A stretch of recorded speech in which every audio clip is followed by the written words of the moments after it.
Em São Paulo, existe um prédio onde, segundo relatos, o elevador pode chamar sozinho, às 8h45. E se você ouvir 13 batidas vindo de dentro dele, não responda com seu nome. Você já ouviu alguém bater na porta, mesmo sabendo que não tinha ninguém do outro lado? Agora imagina ouvir isso dentro de um prédio vazio. Uma batida, depois outra, até chegar na 13ª. E quando você olha pelo olho mágico, não vê uma pessoa, vê fumaça. Essa história aconteceu em São Paulo, no centro da cidade, onde existe um prédio que muita gente ainda chama pelo nome antigo, Edifício Joelma. Hoje ele tem outro nome. A fachada mudou, os escritórios voltaram, pessoas entram e saem todos os dias, mas tem gente que jura que, depois de certo horário, o prédio não fica exatamente vazio, porque algumas presenças nunca saíram de lá. E se você ouvir 13 batidas, não responda. Meu nome é Marcos. Na época, eu trabalhava como segurança noturno terceirizado. Pegava bicos em prédios comerciais no centro de São Paulo. Era um trabalho simples: entrar às 7 da noite, conferir câmeras, fazer ronda, anotar qualquer movimento estranho e esperar amanhecer. Eu já tinha trabalhado em prédio velho, prédio abandonado, galeria comercial, estacionamento subterrâneo. Então, quando me chamaram para cobrir uma falta no antigo Joelma, eu não pensei duas vezes. O pagamento era bom até demais. Quando cheguei, o porteiro do turno da tarde, um senhor chamado Osvaldo, me entregou a chave sem olhar muito para mim. Ele só disse: "Você sabe que prédio é esse, né?" Eu dei de ombros. "Todo mundo em São Paulo sabe." Ele ficou sério. Saber da história é uma coisa, passar a noite aqui dentro é outra. Eu ri, achando que era brincadeira de funcionário antigo para assustar novato. Mas ele não riu. Osvaldo apontou para o painel dos elevadores. Depois das 8h45, se algum elevador chamar sozinho, não entra. Olhei para ele, esperando a risada vir. Ela não veio. E se alguém te chamar pelo interfone dos andares de cima, não responde com seu nome. Por quê? Ele pegou a mochila, já indo embora. Porque tem gente aqui que ainda está procurando e saiu. A porta de vidro fechou atrás dele e eu fiquei sozinho no térreo. Naquele momento achei tudo ridículo. História de fantasma, lenda urbana, coisa de gente impressionada. Mas às 8h45 da noite, o prédio respirou. Não estou falando de barulho de encanamento, nem de vento, nem de estrutura estalando. Foi como se o prédio inteiro puxasse ar. Um suspiro longo, pesado, quente. E então veio o cheiro. Carpete queimado, plástico derretido, fumaça velha. Olhei para as câmeras. Os corredores estavam vazios, as salas apagadas, o estacionamento sem movimento. Então o painel do elevador acendeu. Sozinho. Sumo andar. A luz ficou piscando no número 12. 12, 12, 12. Eu lembrei do que Osvaldo tinha dito. Se algum elevador chamar sozinho, não entra. Claro que eu não ia entrar, mas eu precisava verificar. Esse é o problema de quem trabalha com segurança. Você sente medo, mas continua indo. Peguei a lanterna, o rádio e caminhei até o corredor dos elevadores. As portas estavam fechadas. O prédio estava tão silencioso que dava para ouvir o zumbido das lâmpadas. Então veio a primeira batida. Toc. Não veio da porta da rua. Veio de dentro do elevador. Toc. Segunda batida. Toc. Terceira. Eu congelei. O elevador estava parado no térreo, bem na minha frente. As portas metálicas refletiam meu rosto distorcido, pálido, suado. Toc. Quarta. Toc. Quinta. Eu dei um passo para trás. Toc. Sexta. Toc. Sétima. A cada batida a temperatura subia. Meu uniforme começou a grudar nas costas. Toc. Oitava. O ar ficou pesado. Toc. Nona. Senti gosto de cinza na boca. Toc. Décima. A luz do corredor piscou. Toc. 11ª. O painel apagou. Toc. 12ª. E então silêncio. Eu sabia que faltava uma. A 13ª não veio. Pelo menos não naquele momento. Meu rádio chiou. Uma voz de mulher, baixa e distante, saiu pelo aparelho. Portaria. A escada está pegando fogo. Eu quase derrubei o rádio. A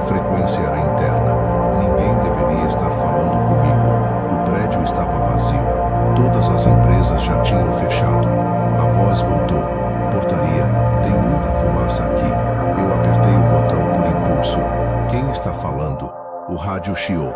A voz respondeu: eu não lembro. Meu sangue gelou. Qual andar?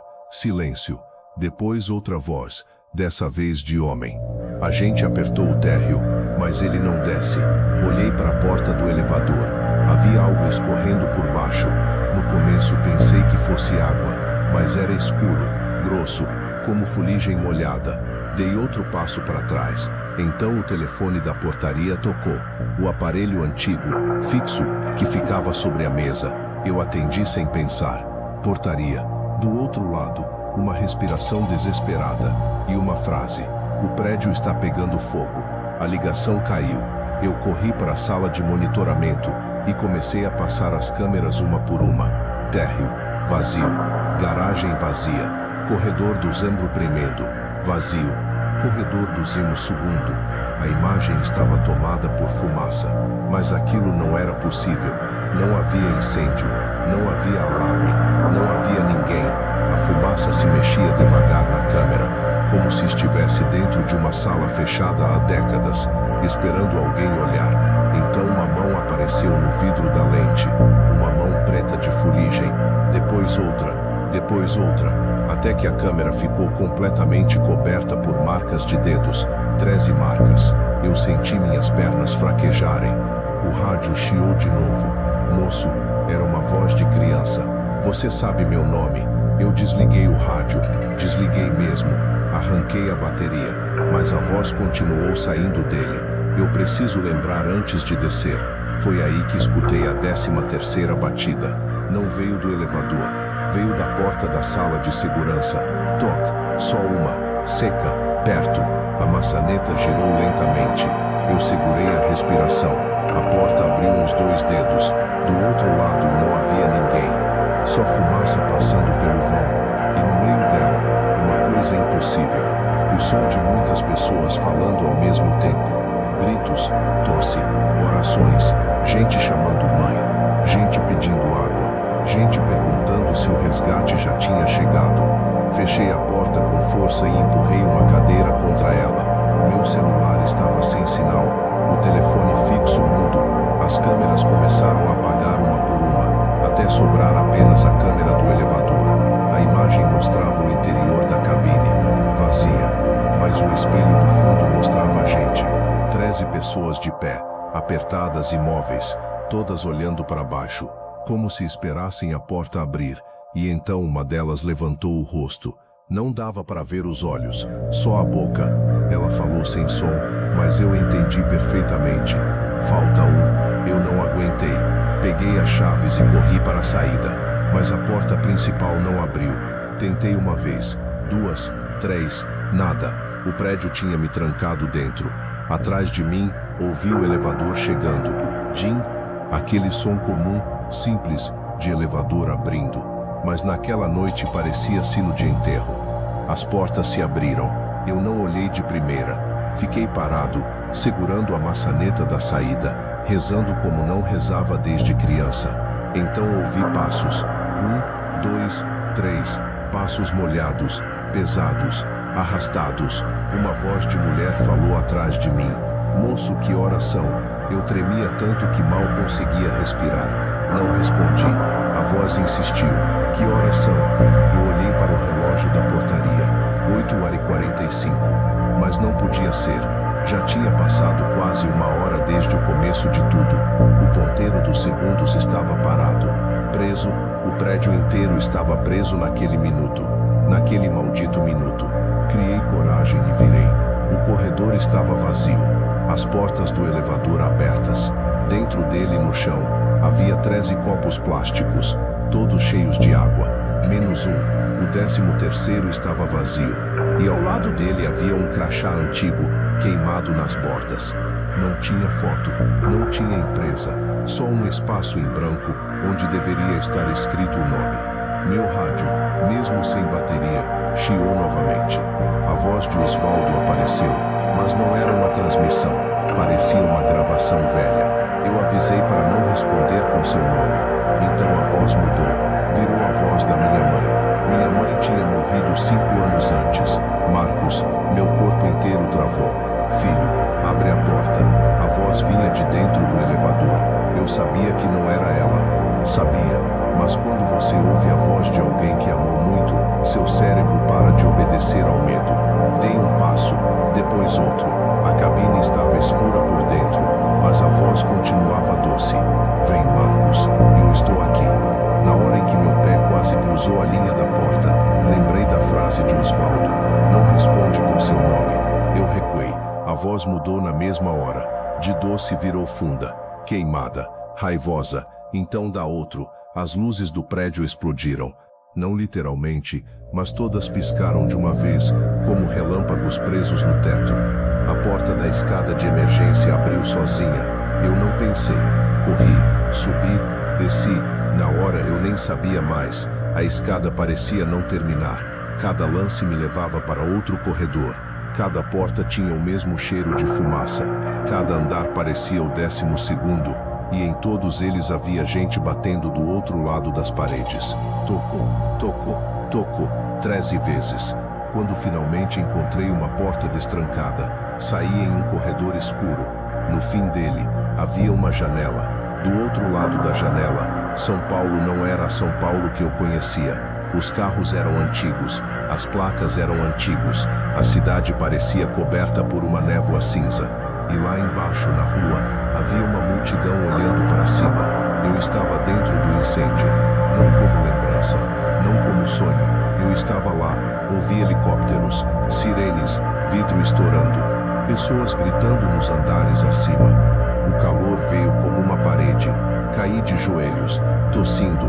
Foi então que vi uma mulher no corredor. Ela usava roupa social, o cabelo preso, o rosto coberto por fuligem, mas não parecia querer me assustar. Parecia perdida. Ela segurava um copo vazio. Você lembra meu nome? Perguntou. Eu não consegui responder. Ela olhou para trás. Do fundo do corredor, a fumaça começou a tomar forma. 12 silhuetas, paradas, esperando. A mulher sussurrou: a gente só quer descer. As portas do elevador se abriram atrás dela. Por dentro não havia cabine, só escuridão e calor, um calor vivo. Ela estendeu o copo para mim. Água. Eu procurei qualquer coisa. Não tinha nada.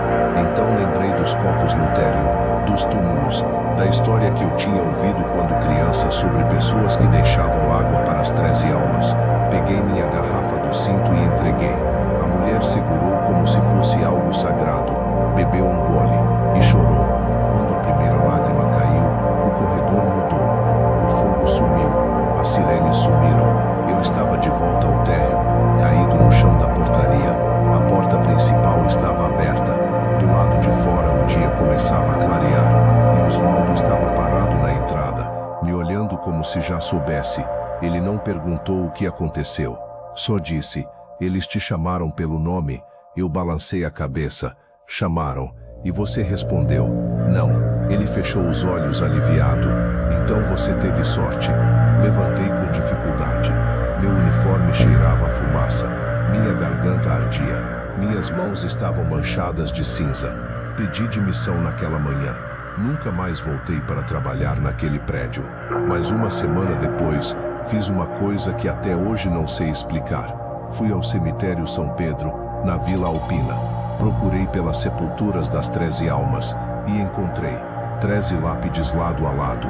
Em cima delas, copos com água, alguns cheios, alguns pela metade. Um deles estava vazio. Ajoelhei. Não pedi nada, não fiz promessa, só fiquei em silêncio. Então vi uma coisa escrita na poeira da lápide do meio. Não era uma frase, era meu nome, Marcos, escrito com um dedo sujo de cinza.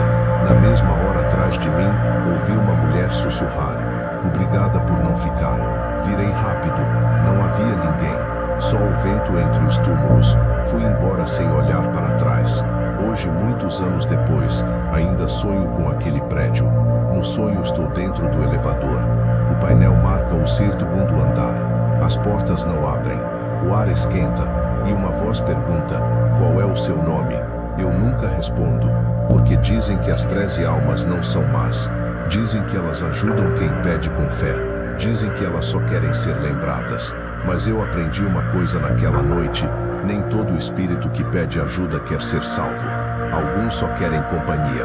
E se algum dia você passar pelo centro de São Paulo, olhar para cima e sentir cheiro de fumaça sem haver fogo por perto, não encare as janelas, não conte as batidas e, principalmente, se alguém te chamar pelo nome de dentro de um elevador vazio, não responda, porque pode ser que, há mais de 50 anos, alguém ainda esteja tentando descer e talvez esteja faltando um lugar.